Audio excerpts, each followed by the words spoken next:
Worried about your biology preparation for CSIR NET, GATE, DBT JRF, NEET, IIT JAM, MSc, BSc, etc.?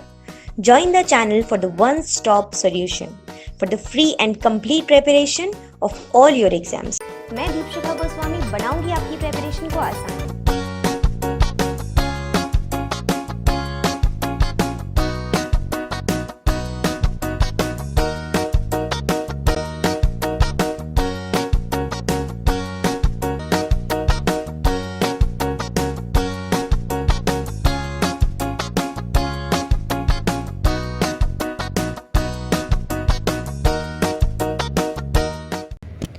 Hi everyone, my name is Deepshikha Goswami. इस video में हम बात करने वाले हैं एक नई सीरीज़ के बारे में विच इज़ शॉर्ट सीरीज़ 4.0। इससे पहले मैंने गेट के लिए, डीबीटी के लिए, सीएसआईआर नेट के लिए 3 सीरीज़ आप लोगों के लिए लेकर आए थे हम इस प्लेटफॉर्म पर, और उनको आप लोगों ने काफ़ी प्यार दिया और वो बहुत ही ज़्यादा हेल्पफुल रही हैं आपके एग्ज़ाम्स के लिए। और आप लोग डीबीटी जेआरएफ के लिए बहुत समय से मुझसे बोल रहे हैं मैम कुछ शुरू कीजिए। So what I have thought is कि डीबीटी जेआरएफ को ध्यान में रख के स्पेसिफिकली इसके लिए मैं एक सीरीज़ लेकर आऊँ आपके लिए। तो अगले 1 महीने तक, जब तक आपका एग्ज़ाम होगा, तब तक डेली बेसिस पर I will try to give you a video जो कि डीबीटी जेआरएफ स्पेशल है, ठीक है। लेकिन ये ऐसा नहीं है कि सिर्फ डीबीटी जेआरएफ में काम आएगा, ये सीएसआईआर नेट और गेट के लिए भी उतना ही हेल्पफुल वीडियोस होने वाले हैं। तो मेक श्योर कि आप पूरी की पूरी सीरीज़ के हर एक वीडियो को कम से कम 3 से 4 बार देखें। क्यों ये 3 से 4 बार मैं बोल रही हूँ? क्योंकि हर एक वीडियो में काफ़ी सारा फैक्चुअल इन्फॉर्मेशन होगा जिसको मेमोराइज करने में समय लगेगा। And I don't want you to rote learning करने के लिए मैं एम्फेसाइज नहीं करूँगी। What I want you to do is, आप उनको बार बार पढ़ेंगे तो वो चीज़ें आपके दिमाग में अपने आप बैठने लगेंगी, ठीक है।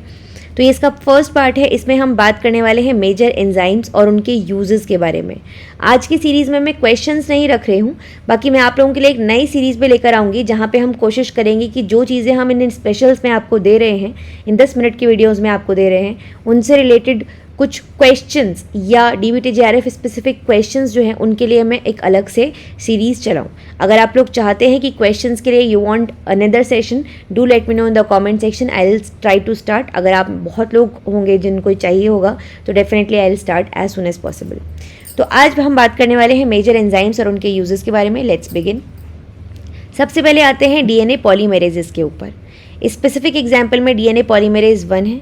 इसका क्या काम होता है? इसका काम है 5 प्राइम टू 3 प्राइम, मतलब जो एक्सो न्यूक्लियस एक्टिविटी है वो इसमें दोनों तरीके की पाई जाती है डीएनए पॉलीमरेज 1 में। इसमें 5 prime to 3 prime exonuclease activity भी है जो कि प्राइमर रिमूवल में हेल्प करती है, और इसमें 3 prime to 5 prime exonuclease activity भी है जो कि प्रूफ रीडिंग कराती है, ठीक है। ये किस तरीके का एंजाइम है? ये DNA dependent DNA polymerase enzyme है, मतलब कि ये डीएनए को ही एज अ टेम्पलेट यूज़ करता है और उसको देखकर डीएनए ही बनवाता है, ठीक है। फिर आते हैं क्लेनो फ्रेगमेंट के ऊपर। क्लेनो फ्रेगमेंट एग्जैक्टली अगर हम देखें तो डीएनए पॉलीमरेज 1 का ही एक पार्ट है। जब डीएनए पॉलीमरेज 1 को प्रोटीन्स या प्रोटीएजेस की मदद से डाइजेस्ट किया जाता है तो वो 2 पार्ट्स में डिवाइड हो जाता है, एक स्मॉल फ्रेगमेंट और एक लार्ज फ्रेगमेंट, जिसको कि हम बोलते हैं क्लेनो फ्रेगमेंट। क्लेनो फ्रेगमेंट में सबसे खास बात यह होती है कि 5 prime to 3 prime exonuclease activity, मतलब कि प्राइमर रिमूवल की एक्टिविटी नहीं होती, बाकी दोनों ही एक्टिविटीज़ इसमें मिलती हैं, मतलब कि पॉलीमरेज एक्टिविटी और 3 to 5 prime exonuclease activity. फिर चलते हैं T4 डीएनए पॉलीमरेज की तरफ। इसके अंदर 5 टू 3 एक्सो न्यूक्लियस एक्टिविटी नहीं होती। मैं वापस से रिपीट कर रही हूँ, primer removal activity, primer removal 5 to 3 की तरफ होता है। टेक डीएनए पॉलीमरेज, इसका कॉन्सेप्ट मैं आपको पहले भी समझा चुकी हूँ। If you want me to elaborate let me know in the comment section. Taq DNA polymerase thermostable DNA polymerase used in PCR, और इसके पास 3 टू 5 जो एक्टिविटी है एक्सो न्यूक्लियस एक्टिविटी वो नहीं होती। दैट इज़ वाई ये प्रूफ रीडिंग नहीं कर सकता। प्रूफ रीडिंग मतलब कि कोई गलती है तो उसको ठीक करने का काम, तो इसके केस में गलतियों के होने के चांसेस काफ़ी ज़्यादा होते हैं। लेकिन क्योंकि इसकी प्रोसेसिविटी बहुत हाई होती है फिर भी इसको पीसीआर में इस्तेमाल किया जाता है। Teeth DNA polymerase thermostable DNA polymerase with reverse transcriptase activity, ठीक है। ये काफ़ी इंपॉर्टेंट बात है इसके बारे में। T7 डीएनए पॉलीमरेज, ये डीएनए की सीक्वेंसिंग में इस्तेमाल किया जाने वाला एंजाइम है। चलते हैं आरएनए पॉलीमरेजेस की तरफ। T7 आरएनए पॉलीमरेज, ये डीएनए को इस्तेमाल करके आरएनए बनवाता है, ठीक है। T3 आरएनए पॉलीमरेज, ये भी डीएनए को डिपेंडेंट को एज ए टेम्पलेट यूज़ करके आरएनए बनवाता है। क्यू बीटा रेप्लिकेज, रेप्लिकेज मतलब आरएनए को देखकर आरएनए ही बनवाएगा। रेप्लिकेज रेप्लिका बनवा रहा है तो आरएनए को ही देखेगा और आरएनए ही बनवाएगा। तो जो चीज़ पहले लिखी होती है इन एंजाइम्स में उसको देख के बनवाया जाता है, मतलब उस पर डिपेंडेंट है हम। और आरएनए पॉलीमरेज या डीएनए, अगर डीएनए पॉलीमरेज होगा तो डीएनए बनवाएगा, अगर आरएनए पॉलीमरेज होगा तो आरएनए बनवाएगा।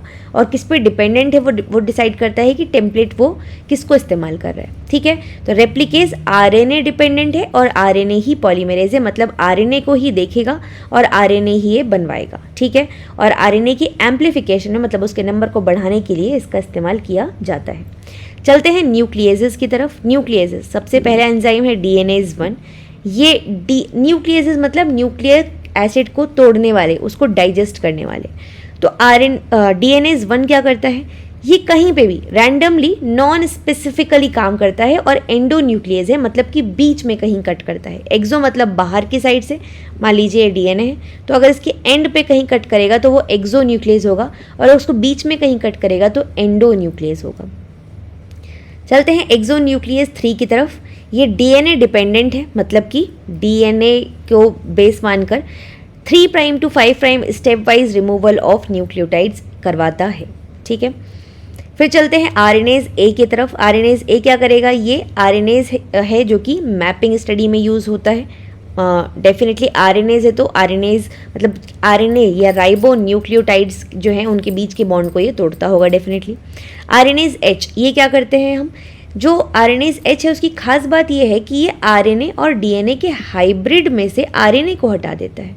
मतलब कि अगर राइबो न्यूक्लियोटाइड्स के बीच में बॉन्ड है, ठीक है, इस तरीके से, और साथ में डीऑक्सीराइबो न्यूक्लियोटाइड के साथ में बॉन्ड है इसका, तो डीऑक्सीराइबो न्यूक्लियोटाइड्स के बीच का जो बॉन्ड है उसको ये नहीं तोड़ेगा, ना ही डीऑक्सी और राइबो के बीच के बॉन्ड को ये तोड़ेगा, लेकिन 2 राइबो के बीच के बॉन्ड को ये ज़रूर तोड़ेगा। कौन, आरएनएज एच। इस पर कई बार सवाल आपसे पूछा गया है एग्जाम में, S1 न्यूक्लियस से भी फॉर दैट मैटर। तो S1 न्यूक्लियस क्या करता है, ये सिंगल स्ट्रैंड स्पेसिफिक न्यूक्लियस है, ये सिंगल स्ट्रैंड को कट करता है। जहाँ भी इसको सिंगल स्ट्रैंड मिलेगा ये उसको कट कर देगा।